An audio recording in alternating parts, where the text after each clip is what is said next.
ধর্মনগরে কংগ্রেস নেতাদের উপর কথিত হামলার প্রতিবাদে উত্তর জেলা কংগ্রেসের উদ্যোগে গতকাল বিক্ষোভ মিছিল ও থানা ঘেরাও কর্মসূচি অনুষ্ঠিত হয়। শহরের বিভিন্ন পথ পরিক্রমা করে মিছিলটি ধর্মনগর থানার সামনে পৌঁছে অভিযুক্তদের দ্রুত গ্রেফতার ও কঠোর শাস্তির দাবি জানানো হয়। কর্মসূচিতে উপস্থিত ছিলেন প্রদেশ কংগ্রেসের সাধারণ সম্পাদক চয়ন ভট্টাচার্য, উত্তর জেলা কংগ্রেস সভাপতি নিরুপম দে সহ দলীয় নেতাকর্মীরা।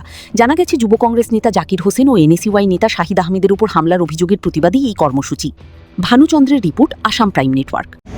থানা ঘেরাও করেছিলাম।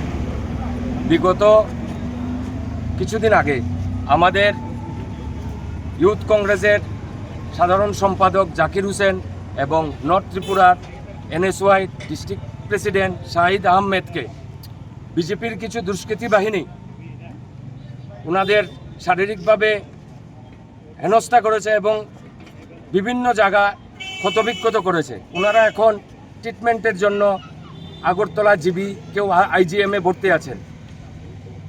এই ব্যাপারে আমরা এফআইআর দিয়েছিলাম, কিন্তু প্রশাসনের কোনো ভূমিকা আমরা দেখতে পাইনি। আমরা প্রশাসনকে হুঁশিয়ারি করে দিতে এসেছি, আগামী 24 ঘন্টার মধ্যে যদি ওদেরকে অ্যারেস্ট না করা হয় তাহলে আমরা আরও বৃহত্তর আন্দোলন গড়ে তুলব। আমাদের আন্দোলন কন্টিনিউ জারি থাকবে।